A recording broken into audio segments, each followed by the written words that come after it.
পলম আৰু নকৰো তেখেতৰ সৈতে কথা আৰম্ভ কৰোঁ আহক। নমস্কাৰ দাস ডাঙৰীয়া। নমস্কাৰ নমস্কাৰ। আপোনাক অন্তৰ অনুষ্ঠানলৈ স্বাগতম জনাইছো। হয়, ধন্যবাদ। আপুনি প্ৰকৃতিৰ প্ৰতি আকৰ্ষিত হোৱাৰ প্ৰধান প্ৰেৰণাৰ উৎস বুলি সুধিলে কি ক'ব বাৰু কওকচোন? আচলতে প্ৰকৃতিৰ প্ৰতি আকৰ্ষিত হোৱাৰ প্ৰধান যদি প্ৰেৰণাৰ কথা কয়, মই মোৰ গাঁওখনকেই কম, যাৰ কাষেৰে ব্ৰহ্মপুত্ৰখন বৈ গৈছে। ইয়াৰ মাছ কাছ, ইয়াৰ যিখিনি পাৰিপাৰ্শ্ব পৰিৱেশ, প্ৰকৃতি, চৰাই চিৰিকটি, ইয়াৰ ঘাঁহ, এইখিনি পৰিৱেশৰ সৈতে আচলতে মই শৈশৱৰে পৰাই সংপৃক্ত, আৰু সেইটো কাৰণেই মই আচলতে এই বিনন্দীয়া প্ৰকৃতিৰ প্ৰতি শৈশৱৰ পৰা আকৰ্ষিত হলো, আৰু সেই আকৰ্ষণটো আজিও অব্যাহত আছে, আৰু এতিয়া আৰু দুগুণে বাঢ়ি গৈছে সেই আকৰ্ষণটো। মই আচলতে সেই কৃতিত্ব মোৰ গাঁওখনকে দিব বিচাৰিম। হয় হয়। আৰু আপুনি কেনেধৰণে প্ৰকৃতি সংৰক্ষণৰ কামত জড়িত হৈ আছে, অকণমান আমাৰ শ্ৰোতাসকলক অৱগত কৰিবচোন। হয়, মই আচলতে বিশেষকৈ সজাগতাৰ সম্বন্ধীয় কামবোৰত জড়িত হৈ আছো, বিশেষকৈ শিশুসকলৰ মনোজগতত কেনেকৈ প্ৰকৃতি চেতনা বা প্ৰকৃতি সংৰক্ষণৰ কথাখিনি সুমুৱাই দিব পাৰো, তাৰ কাৰণে মই কিছুমান পৰিকল্পনা বা কিছুমান কাৰ্য হাতত লৈছো।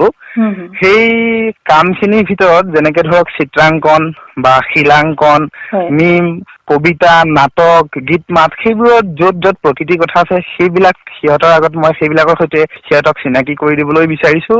আৰু উৎসুকতাটো আচলতে প্ৰকৃতিৰ ফালে তেওঁলোকক নিবলৈ যত্ন কৰিছো, যাতে এদিন এই প্ৰকৃতিৰ গোটেই কথাখিনি সিহঁতে ভালকৈ অনুধাৱন কৰি ল'ব পাৰে। সেইখিনি আচলতে মোৰ প্ৰাথমিক কামখিনি। হয় হয়। শিক্ষাৰ প্ৰাথমিক স্তৰত পৰিৱেশ অধ্যয়নে এই ক্ষেত্ৰত কেনেদৰে সহায় কৰে বুলি আপুনি ভাবে?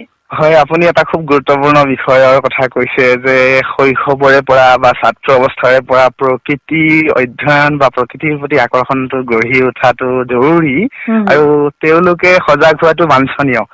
ঠিকেই, আচলতে সেই প্ৰকৃতি বা পৰিৱেশ প্ৰীতিৰ যিটো চেতনা, সেইটো আচলতে আমাৰ সকলোৰে মনোজগতত আমাৰ ঘৰখনেই মানে আগবঢ়াই দিয়ে। কিন্তু কথাটো হ'ল, আমি সেই যিটো চেতনা তাক আমি প্ৰসাৰিত নকৰো বা মানে বহলাই নিদিওঁ। এতিয়া উদাহৰণস্বৰূপে আমি সকলোৱে সৰুতে আইতাহঁতৰ মুখত, বৌতিহঁতৰ মুখত নিশ্চয় সাধু কথা শুনিছো, আৰু সাধু কথাত সেই প্ৰকৃতিৰ কথাখিনিয়ে থাকে।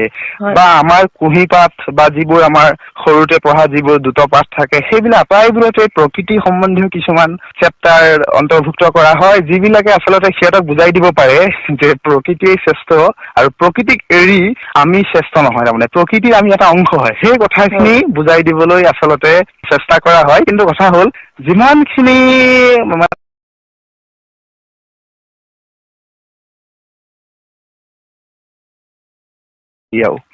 আৰু ইয়াৰ প্ৰধান কাৰক আপুনি কি বুলি ভাবে? ইয়াৰ প্ৰধান কাৰকটো হৈছে আমাৰ যিটো জন সচেতনতা, তাৰমানে মাছ যিটো এৱাৰনেছ, আমাৰ এই জনগোটৰ মাজত যিটো সচেতনতা থাকিব লাগিছিল সেয়া নাথাকে। এতিয়া মই এটা সৰু উদাহৰণৰ কথাকে দিব খুজিছো। এই বিশ্বৰ প্ৰতিজন মানুহৰ অন্তৰত কিন্তু প্ৰকৃতি প্ৰেমটো থাকেই, কিন্তু কথাটো হ'ল আমি উলিয়াই ল'ব নোৱাৰো যে মই প্ৰকৃতিক ভাল পাব লাগে বা প্ৰকৃতিৰ অৱক্ষয় হবলৈ আমি দিব নালাগে। এতিয়া উদাহৰণস্বৰূপে এজন বনদস্যু বুলি ক'লে যিয়ে বন ধ্বংস কৰে, তেওঁ যদি প্ৰাকৃতিক ঠাইলৈ বনভোজ খাবলৈ যায়, তেওঁ কেতিয়াও কিন্তু তেখেতৰ বেকগ্ৰাউণ্ডত বা তেওঁলোকৰ বেকগ্ৰাউণ্ডত তেওঁ যদি পৰিয়ালৰ সৈতে চেলফি তোলে, কেতিয়াও ডাষ্টবিনটোক নলয়। তেওঁ বিচাৰি ফুৰিব যে তেওঁৰ পিছফালে ক'ত নিজৰা আছে বা সেউজীয়া গছ গছনি আছে। তাৰ মানে সেয়াই বুজাইছে যে তেওঁৰ মনোজগতত প্ৰকৃতি চেতনাটো আছেই, কিন্তু আচলতে সেয়া মানে উলিয়াই আনিব পৰা নাই। আৰু সেই